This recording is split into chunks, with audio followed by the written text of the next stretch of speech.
Hello, and this is Admin Coach Brad, and welcome you to the second of the 26 videos that we'll be producing on the collegiate soccer recruitment process for women and men in USA and in Canada. Yes, we'll be focusing a lot on varsity teams, but we'll also be looking into the use of club soccer and semi-professional soccer to provide educational funding. There's a couple of friends of mine. There's in this picture from the Seattle Sounders women.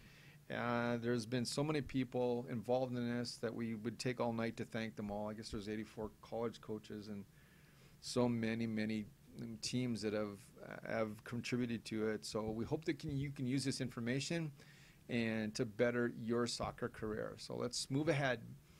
You may think to yourself, it's all about how much talent you have, what your marks are, and the amount of money that you have to shore up your soccer scholarship.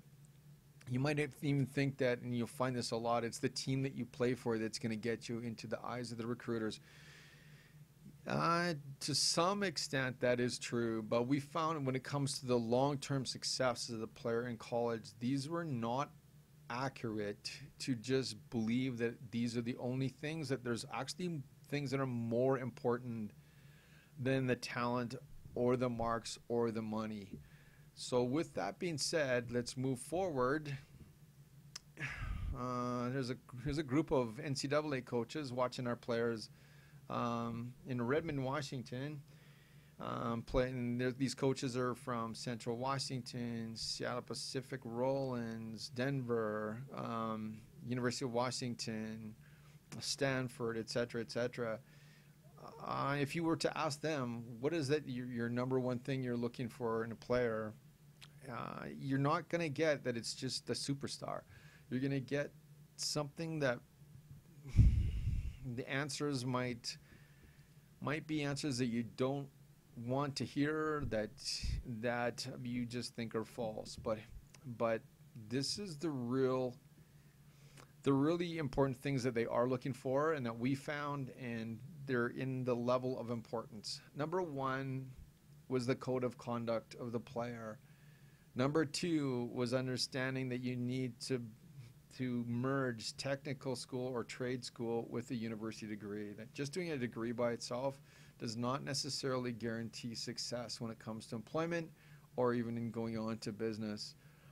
The school needs to fit you, not you fit the school. We'll go into this a little bit later. It's probably the main reason why players quit in the system, the fact they go to the wrong school. And four, you can cash in on a lottery win and find funding where no one else is looking. This is really important, and we'll talk about this a little bit later. And five, if you can dream it, you can do it. The only limits you have are the ones that you set on yourself. So many players quit or don't make an effort because they just believe they have all these limits. But if you have a dream, there's probably a reason why you have that dream. And there's probably good reason. So you should go forward and make an effort to try. And we'll talk about this a little bit later. So number one, like I said, and what the coaches said, and actually what a national recruiter did for the national team, one of the national teams that we dealt with, is that the code of conduct was first and foremost the most important thing. What is a code of conduct? It's an agreement on rules of behavior for the members of that group or organization. The group that we're talking about are the players that want to go on and play collegiate soccer. Those are called recruits in North America.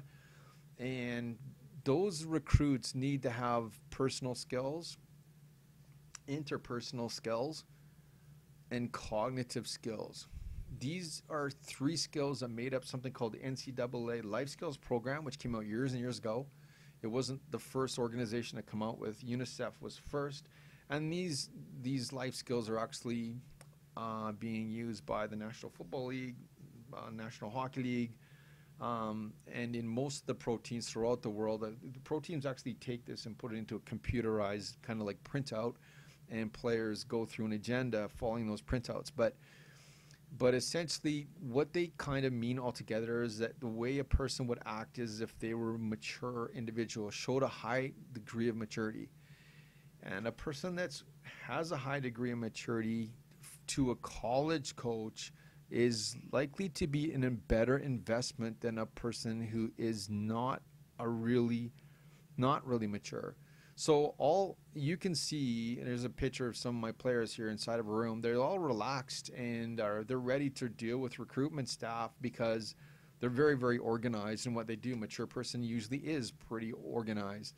They're relaxed because they've got all of the league's requirements done. They've got their schooling papers done. They've got their transcripts ready out to talk to their coaches that are out there looking at them. They've got their video down, not only video at at a high school level, but playing against a high level of club soccer. And as a result of that, when the college recruiters are looking at them, they're going to recruit them. I mean, this picture has three captains and a national goal scorer, a national winning goal scorer at a national championship. And we saw just over time with so many players, the mature kids that show that level of maturity always surpass the rest that don't. And that's why the big clubs or the higher level clubs are often looking for them. I could say so much about this, but essentially, because you may choose not to play on a varsity team, the players, again, that have a higher level of maturity are going to create a lot more opportunity than even just a varsity scholarship. They'll open up doors that an immature student or an average student just won't have. So the second thing we learned about was by combining a technical or trade school degree with a university degree, you're going to have a much better chance of employment, a higher salary after, and usually employers will be searching out you. Whereas you'll find that if you just get a university degree, you'll find that that not always was the wisest choice. And there's quotes on this screen about that, and we found that because most of our players did combine technical and university, we've had very good success as a result of that. Third thing that we learned, again, the school must fit you, not you fit the school.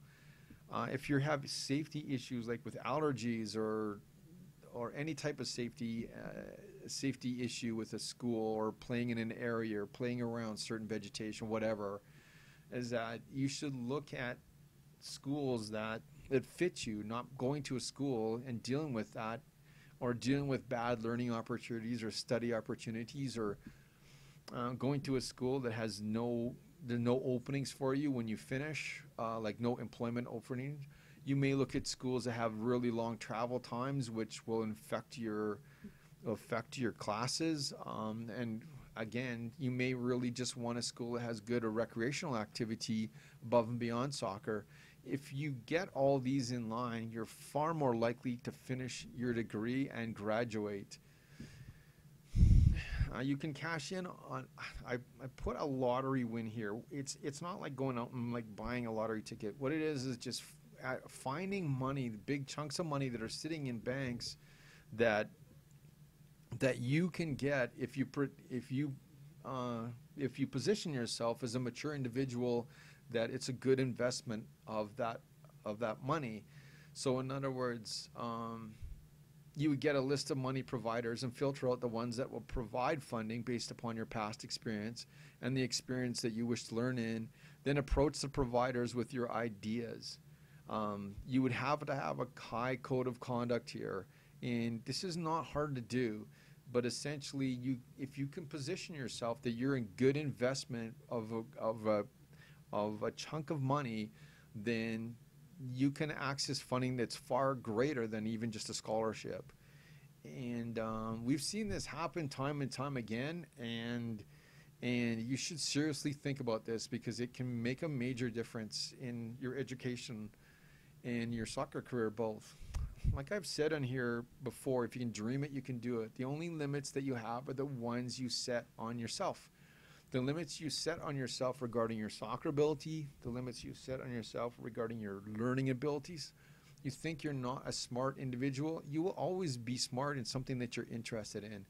It's hard for most people to understand that, and young players to understand that, but even if your marks are not that strong, If you have a reason to get them up and you can see value in that, you probably will get your marks up and qualify for schools that you really want to go to.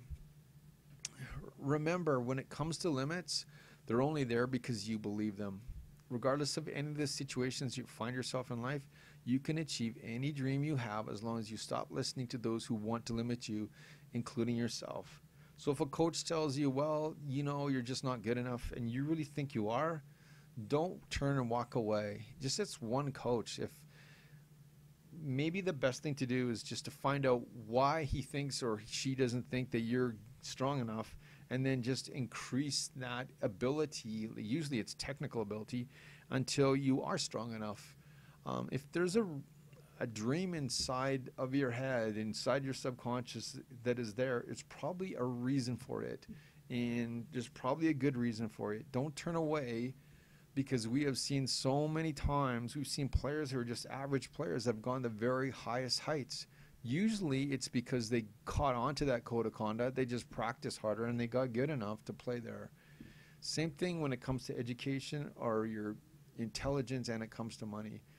When you take all these 5 things and you put them together, you'll find that what really makes it effective is whether or not you have a plan. So the College Soccer Recruitment Plan will open roster spots and funding opportunities for you that you simply don't have it if you don't plan. This is an organization that started in 2008, and you've probably seen the video. Over 10 years. It's had 8,000 families, recruits, and parents that have used our site. We know it can help you. We hope you use these videos and you'll stick with us so that you will have a successful college career and graduate with some education that is worthwhile to graduate with. Thank you for listening, and hope to see you back soon. Bye-bye.